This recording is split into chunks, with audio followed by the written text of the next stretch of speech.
आप देख रहे हैं इंडिया टाउन न्यूज, भारत की बात। नमस्कार, आप देख रहे हैं इंडिया टाउन न्यूज और मैं हूं आपके साथ सुरभि शुक्ला। स्वागत है आपका हमारे खास बुलेटिन दुर्ग भिलाई की खबरों में। तो चलिए बुलेटिन की शुरुआत करने से पहले एक नजर डालते हैं आज की हेडलाइंस पर। सिंगल यूज प्लास्टिक पर निगम का छापा, भिलाई में स्वच्छता अभियान के तहत बड़ी कार्रवाई, प्लास्टिक मुक्त शहर की ओर कड़ा कदम। सकारात्मक सोच का संदेश, आनंद सरोवर में आध्यात्मिक समागम, आध्यात्मिक उन्नति पर दिया गया जोर।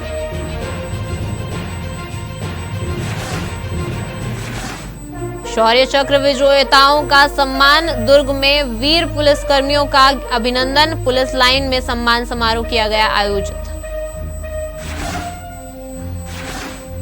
एटीएम में किया गया तोड़फोड़, 2 आरोपियों की गिरफ्तार, आधी रात की शरारत पड़ी भारी, तकनीकी जांच से हुए खुलासे। छत्तीसगढ़ में नए शिक्षा सत्र के साथ स्कूल चले हम अभियान ने एक बार फिर बच्चों के लिए जीवन में नई ऊर्जा भर दी है। आपको बता दें कि गर्मी की लंबी छुट्टियों के बाद जैसे ही स्कूलों के दरवाजे खुले, वैसे ही गलियारों में बच्चों की चहचहाहट गूंज उठी। कहीं नए बैग और नई किताबों की खुशबू थी, तो कहीं दोस्तों से मिलने की पुरानी खुशी ने माहौल को खास बना दिया। आपको बता दें कि दुर्ग जिले के अंतर्गत 181 प्राथमिक शालाएं, 98 मिडिल स्कूल, 19 हाई स्कूल और 38 हायर सेकेंडरी स्कूलों में आज से नियमित पढ़ाई की शुरुआत हो गई है। पहले ही दिन कई स्कूलों में विद्यार्थियों को पाठ्य पुस्तकें वितरित की गई, जबकि गणवेश वितरण की प्रक्रिया आने वाले दिनों में शुरू होगी। आपको बता दें कि भिलाई दुर्ग क्षेत्र के स्कूलों में खंड शिक्षा अधिकारी ने औचक निरीक्षण कर व्यवस्थाओं की हकीकत जानी। कुछ जगहों पर साफ सफाई की स्थिति संतोषजनक नहीं पाई गई, जिस पर सुधार के निर्देश दिए गए हैं। इसी बीच जेआरडी स्कूल में गर्मी के चलते एक छात्र के चक्कर आने की घटना ने स्वास्थ्य और मौसम प्रबंधन की तैयारियों पर भी सवाल खड़े कर दिए हैं। शिक्षा विभाग ने सभी शासकीय स्कूलों को निर्देश जारी किए हैं कि आगामी बारिश और मौसम को देखते हुए सुरक्षा एवं सुविधाओं को दुरुस्त रखा जाए। कुल मिलाकर नए सत्र की शुरुआत जहां बच्चों के चेहरों पर उम्मीदों की चमक लेकर आई है, वहीं व्यवस्था सुधार की चुनौतियां भी नजर आ रही हैं। कल सत्र 2026-27 के सत्र का पहला दिन है। कल विद्यालय प्रारंभ होंगे। विद्यालय प्रारंभ करने के पूर्व 15 दिवस पूर्व सभी संस्था प्रमुखों को निर्देशित किया गया है कि वहाँ छोटे मोटे जितने भी मरम्मत कार्य हैं, पेयजल, शौचालय, विद्यालय में कमरों की व्यवस्था ठीक ठाक और परिसर ये सभी साफ सुथरा हो, शौचालय की उचित तरीके से उसकी रिपेयरिंग करके और एक्टिव मोड में हो, मतलब पानी वानी की पूरी व्यवस्था हो। और पूरे इसमें संकुल स्तर, हाई स्कूल स्तर पर तो पूरी पुस्तकें प्राप्त हो गई हैं। दुर्ग पुलिस द्वारा नशे के खिलाफ चलाए जा रहे ऑपरेशन विश्वास के तहत जिले में अवैध शराब बिक्री, नशीले पदार्थों के कारोबार, अड्डेबाजी और सार्वजनिक स्थानों पर शराब पीने वालों के खिलाफ लगातार कार्रवाई की जा रही है। पुलिस सभी थाना और चौकी क्षेत्रों में मुखबिरों की मदद से अवैध गतिविधियों पर नजर रख रही है। इसी कड़ी में पुलिस को मिली सूचना के आधार पर थाना पुलगांव, चौकी अंजोरा और थाना रानीतराई क्षेत्रों में अलग अलग जगह दबिश देकर अवैध शराब बेच रहे 3 आरोपियों को गिरफ्तार किया गया। थाना पुलगांव क्षेत्र के ग्राम कोलिहापुरी तालाब के पास तोमन लाल को अवैध शराब बेचते हुए पकड़ा गया।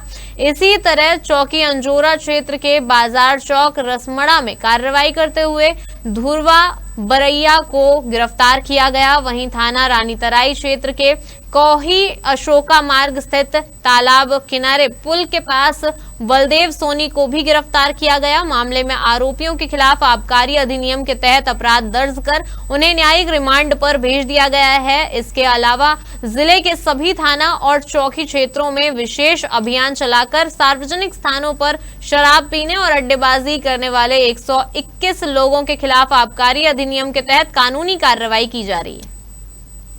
दुर्ग जिले के चौकी अंजोरा थाना पुलगांव क्षेत्र में पुलिस की अवैध शराब के खिलाफ मुहिम लगातार जारी है। इसी कड़ी में पुलिस ने एक ऐसे शख्स को पकड़ने में सफलता हासिल की है जो आम लोगों को जूता चप्पल बेचने वाला दुकानदार लग रहा था, लेकिन असल में वह शराब का अवैध कारोबार चला रहा था।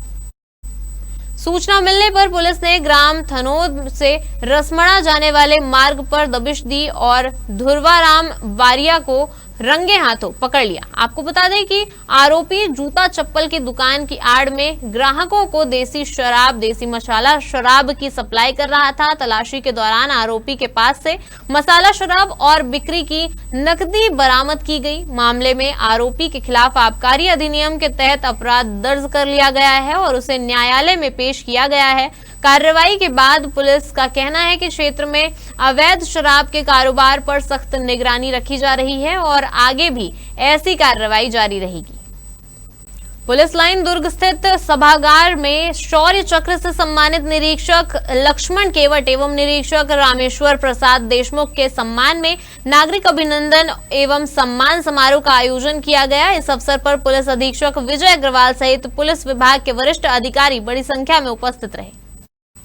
कार्यक्रम के दौरान दोनों अधिकारियों को उनके उत्कृष्ट साहस, वीरता, नेतृत्व क्षमता और नक्सल विरोधी अभियानों में दिए गए योगदान के लिए सम्मानित किया गया। आपको बता दें कि शौर्य चक्र भारत का शांतिकाल में प्रदान किया जाने वाला तीसरा सर्वोच्च वीरता पुरस्कार है। यह सम्मान उन सैन्य, अर्धसैनिक बलों, पुलिस अधिकारियों एवं नागरिकों को दिया जाता है जिन्होंने असाधारण साहस, अदम्य वीरता, कर्तव्य निष्ठा और जोखिमपूर्ण परिस्थितियों में उत्कृष्ट पराक्रम का परिचय दिया हो। आपको बता दें कि समारोह को संबोधित करते हुए पुलिस अधीक्षक विजय अग्रवाल ने कहा कि शौर्य चक्र जैसे प्रतिष्ठित राष्ट्रीय सम्मान को प्राप्त करना किसी भी पुलिस अधिकारी के लिए अत्यंत गौरव की बात है। उन्होंने कहा कि निरीक्षक लक्ष्मण केवट और निरीक्षक रामेश्वर प्रसाद देशमुख ने विषम परिस्थितियों में कार्य करते हुए अदम्य साहस, धैर्य, नेतृत्व क्षमता और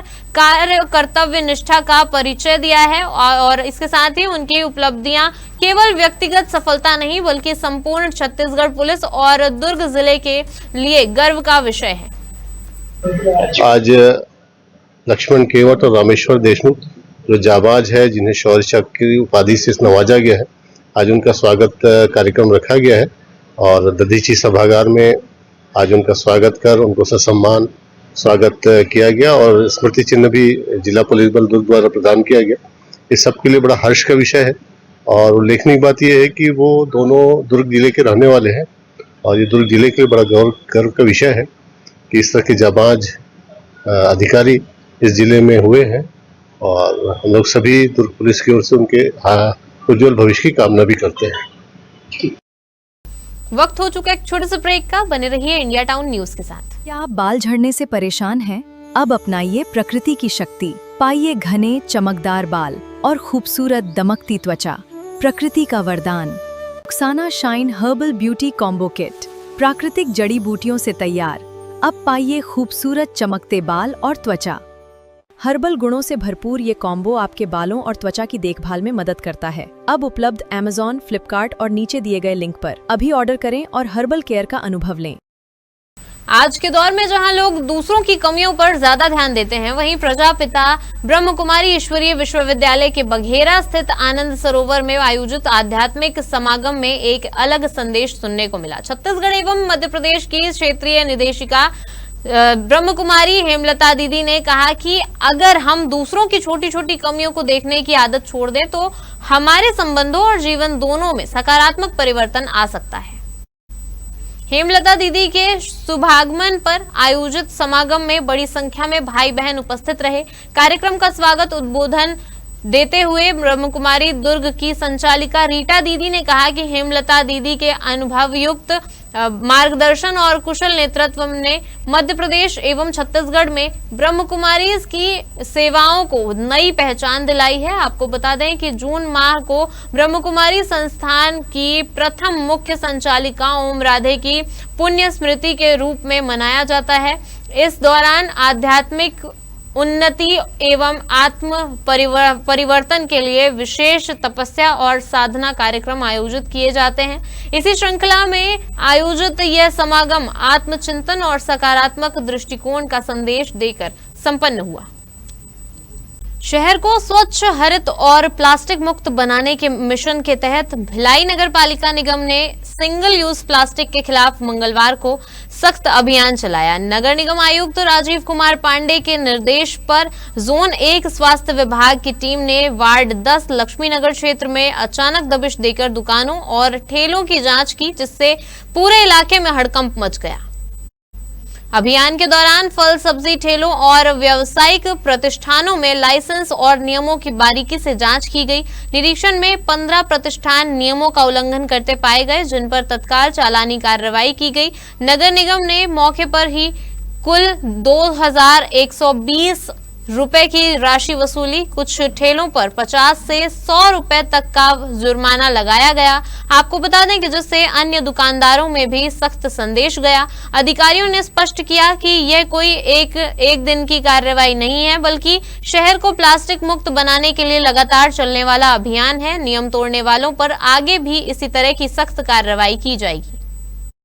भिलाई में आधी रात की हीरोपंती 2 युवकों पर भारी पड़ गई। जी हाँ, गुस्से या शरारत में बैंक के एटीएम का गेट तोड़ने वाले 2 युवक पुलिस की तकनीकी जांच से बच नहीं सके। कुछ ही दिनों में दोनों आरोपियों तक पुलिस पहुंच गई और फिर सामने आई पूरी कहानी।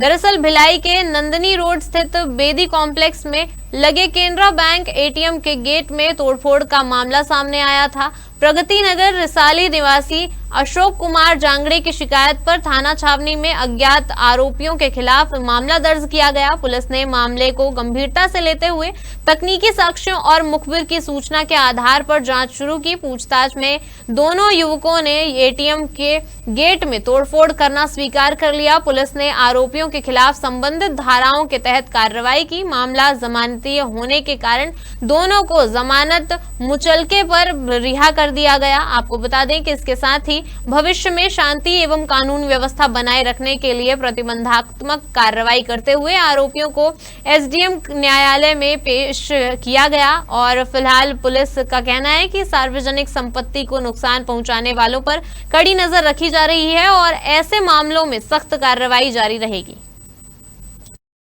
गौवंशों को बेरहमी से ठूंसकर कत्ल खाने ले जाया जा रहा था, लेकिन मंजिल तक पहुंचने से पहले ही पुलिस ने तस्करों के मंसूबों पर पानी फेर दिया। आपको बता दें कि दुर्ग जिले के धमधा में पुलिस ने एक बड़ी कार्रवाई करते हुए अवैध पशु तस्करी का खुलासा किया है। आपको बता दें कि महाराष्ट्र पासिंग पिकअप वाहन में 5 मवेशियों को क्रूरतापूर्वक भरकर ले जाया जा रहा था, जिन्हें पुलिस ने सुरक्षित मुक्त कराया। दरअसल थाना धमधा पुलिस को मुखबिर से सूचना मिली थी कि बेरला क्षेत्र से एक पिकअप में गौवंशी पशुओं को अवैध रूप से लोड कर गोंदिया के कत्ल खाने की ओर ले जाया जा रहा है। सूचना मिलते ही पुलिस ने घेराबंदी कर दी। शाम करीब 7 बजे संदिग्ध वाहन को रोकने का प्रयास किया गया, लेकिन चालक वाहन लेकर भागने लगा। पुलिस टीम ने तत्परता दिखाते हुए वाहन को घेर कर पकड़ लिया। पूछताछ में चालक ने अपना नाम दुर्गेश घोरमारे बताया। आपको बता दें कि इसके बाद पुलिस ने आरोपी के खिलाफ मामला दर्ज कर उसे गिरफ्तार कर लिया। जब्त किए गए मवेशियों को सुरक्षित संरक्षण में भेजा गया है, जबकि आरोपी को न्यायालय में पेश किया गया है। भिलाई के जामुल थाना क्षेत्र में एक फैक्ट्री से वेल्डिंग केबल और कंट्रोल पैनल चोरी के मामले में पुलिस ने तेजी दिखाते हुए आरोपी को गिरफ्तार कर लिया है। आपको बता दें कि चोरी का तरीका सुनकर पुलिस भी हैरान रह गई। वैशाली नगर निवासी प्रार्थी सरबजीत सिंह ने रिपोर्ट दर्ज कराई थी कि 5 जून की रात शंकर नगर छावनी स्थित बीएस एंटरप्राइजेस कंपनी के परिसर से अज्ञात चोर वेल्डिंग केबल, वेल्डिंग लीड और कंट्रोल पैनल लेकर फरार हो गया। मामला दर्ज होते ही थाना जामुल पुलिस ने जांच शुरू की और सूचना के आधार पर संदिग्ध विनोद ठाकुर को घेराबंदी कर पकड़ लिया गया। पूछताछ में आरोपी ने फैक्ट्री परिसर में घुसकर चोरी करना स्वीकार कर लिया। आपको बता दें कि सबसे चौंकाने वाली बात तो यह है कि आरोपी ने चोरी किए गए केबल को जलाकर पहचान छिपाने की कोशिश की और उसे सुलभ शौचालय के ऊपर छुपा दिया था। पुलिस ने आरोपी आरोपी की निशानदेही पर जला हुआ केबल भी बरामद कर लिया है। फिलहाल आरोपी विनोद ठाकुर को गिरफ्तार कर न्यायालय में पेश किया गया, जहां से उसे न्यायिक रिमांड पर भेज दिया गया है। हमारे खास बुलेटिन दुर्ग भिलाई की खबरों में फिलहाल इतना ही। अब मुझे दीजिए इजाजत और आप देखते रहिए इंडिया टाउन न्यूज, भारत की बात। नमस्कार। आप देख रहे हैं इंडिया टाउन न्यूज, भारत की बात।